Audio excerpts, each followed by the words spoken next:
The first thing when we are elected as school board members, and mine happened many, many years ago, but we go to a training session. And one of the first things they explain to us is about school board meetings. Our meetings fall to a different degree than most your commissioners and city council, because our meetings are actually a meeting of the board in public, not a public meeting hearing. When we have public hearings, we allow people to sign up and speak and do whatever they want to. We do take written requests for people to speak at board meetings. We have a policy for that, and they state the reason. If that reason does not rise to the level of what the board can do anything about, it can be handled at a lower level, then it would go to the office that handles that part. Say if it were something that had something to do with the facilities, it would go to John Radcliffe. So everything that everybody wants to speak about doesn't necessarily need to be something that's handled by the school board. Ms. Hubbard, same question? Well, I think, and I believe that the meeting should be an open discussion if that it is already announced what the subject of the meeting is about. I understand what Mr. Darden said and what Ms. Rose said. Which, you know, it would be a lot of confusion if anybody just jumped up and made a discussion. The meetings could go on way over an hour. And, but I believe that the school board, as far as having it open, they do have people to speak to them. But I believe that they should have it kind of contained and not just let people jump up and say anything they want to at their board meetings. And they should stick to a certain subject. Mr. Daniel? Well, I just heard a quote from the other side of the podium that said, we're all about taking care of the business of the board. I'm all about taking care of the business of the people. It's about the people, and I've tried to drive that home. It's not about the board, it's about the people, and the people have a right to speak. Mr. Callaway, I told him about it. I can remember two things recently I asked to speak about. Matter of fact, the procedure says you may come and fill out a request the Friday before the board meets. The superintendent will place you on the calendar. Well, that's good. I asked to speak about the poor, dangerous, hazardous conditions of LaGrange High's practice room. I had an opportunity to visit. LaGrange High had a double-wide trailer. They had holes in the wall. They had mats that a half-inch thick that did not meet safety standards. They had no running water. They had windows waist-high that kids could go through. They had posts in the middle. They had unprotected edges on cabinets that were there. No bathroom facilities or showering facilities. I asked to speak about that. I also asked to speak about the SROs being removed from lawn care. Parents asked me. Parents call and write us, ask us, can we get some help? Now, handling it at a lower level, let me break that down for you in common terms. Handling it at a lower level means sweeping it under the rug so that people won't know. I'll break it down for you. That's what it means. We want to handle this. We don't try to do something. We don't want people to know about it. That's what handling at a lower level means. Don't let the people know what's going on. And I have been denied, and it's wrong. And that policy, everywhere I've ever been, you get 5 minutes to speak. I don't care if you want to speak on football, basketball, baseball, or tiddlywinks. You get to speak. Okay, the next question, we'll start with Ms. Hogan, then move to Mr. Daniel, and then to Ms. Rowe. What will the board do to ensure that after-school programs and other activities remain in place for students? Well, I'm not on the school board, and I really don't know what the after-school programs are. But I do know that there's some, I believe it's called the ACE program, that was after school, and that was very helpful to people that had to work and could not pick their children up and could not be at home when they arrived home. And I believe that that was good. And there's a lot of after-school programs that could be implemented that that would be for all children to take the, you know, to be there, for the safety and all, instead of being at home by themselves until their parents get there, so. And Mr. Daniels, same question. Would you repeat that? Sure. What should the board do, is actually will make the question a little clearer. What should the board do to ensure that after-school programs and other activities remain in place for students? Well, I don't know what other activities you mean. Are you specifically talking about after-school programs or athletics or clubs or what? This was a citizen's question. Citizens' So, question, yeah. okay. Well, I guess to keep them in place, the last understanding I had, the after-school programs, there was a fee increase. Just pass it on, pass that fee on, you know.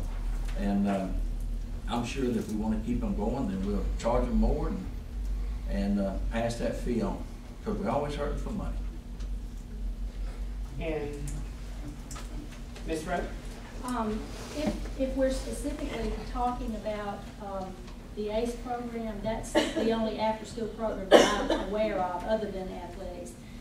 ACE is self-sufficient.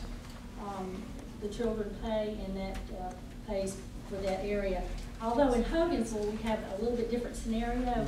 We have given our ACE program over to the Boys and Girls Club, and it's operating this summer and seeing many, many children who need that supervision and that time there at school, and they're well supervised. So I have talked with Bart McFadden, who is the new director of Boys and Girls Club, and we may see or try to replicate that throughout the system. It's been very good for Hogansville. Those children need it, and I think it's something that we might be able to do throughout the system, so we're looking at that. Okay. The next question will be for Ms. Matthews and Mr. Barnes. Okay. Next question will be for Mr. Daniel, Ms. Rowe, and Ms. Hogan in that order. Several candidates, especially Mr. Callaway, and we will give him an opportunity to respond, have spoken about the need for increased security in our schools, including random searches, weapon and drug sniffing dogs, etc., in order to be proactive to prevent escalating violence. Are there any specifics available on the types of providers of these services and the costs involved? Would this proposal be a purely school board matter or a potential referendum? So we'll start with Mr. Davis. Well, I think it'd be a school board item, how we try to handle the discipline in our schools. I guess whoever that was apparently has not been listening to the news where the theater incident happened. When we have 5 guns, we had 5 guns recovered in our schools, so I hate to think how many were actually there. I am for checks. We had one person here said it'd take 3.5 hours to check everybody. Random checks don't mean you check everybody every day. It means one day you may check the first 3 buses unloaded. Next day you may check the middle 3 or the end 3 or first, middle, and last bus. You could go into the classroom and take 2 or 3 classes. It just takes a little bit of effort, you know. And you say, well, how much would it cost and what are the prices? What price can you put on the life of a child? You can't. We need safety and security, and we need to check those kids randomly. Not everyone every day. I agree that would not work, but we need random checks. We bought $40,000 worth of metal detectors, you know, and now the cobweb, I don't know if they work with all those cobwebs on them. They run and put them in the closet. $40,000 for metal detectors, and we got them, but we don't want to use them. You know, it takes effort, it takes work, it takes caring about the kids. Ms. Reiner? Yeah, will you repeat that question? Several candidates, especially Mr. Callaway, have spoken about the need for increased security in our schools, including random searches, weapon and drug sniffing dogs, etc., in order to be proactive to prevent escalating violence. Are there any specifics available on the types of providers of these services and the costs involved? Would this proposal be a purely school board matter or a potential referendum? No, it would not be a referendum. It would be purely a school board matter.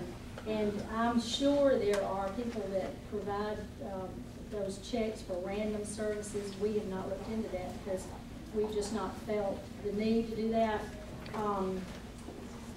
most of our administrators tell us that when a child is caught committing a serious offense, now I'm not talking about the 3%, I mean the 97% of the ones that fall in the other, that they're just minor incidences, but the serious things that are 3%, most of our administrators will tell us that they find out about these things because another child has come to them and told them that, and that's been very, it's just been a good deal in our school system because that's what's happened in most of the situations where there's a serious offense. But I am sure that there are probably those people that would provide that random service. Ms. Patty?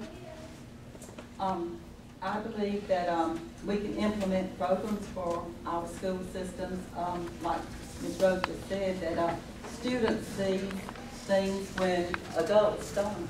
And they see things that, see the guns, see the weapons. And I think that has been on most cases that another child has reported see the weapon, and we could start, implement programs in our school system. Like Students Against Weapons, or just, some implemented programs, and that will help the security too of our system. But like he said that we have security weapon metal detectors. If the school has them, why not use them? If they're there, why not? It's nothing to walk through a door, walk through the way. That'll stop some student from getting hurt or killed in our school system. I'm all for it. I believe that we should use, if the money was put out for this metal detectors, then by all means, let's use them. Anything that will save a child.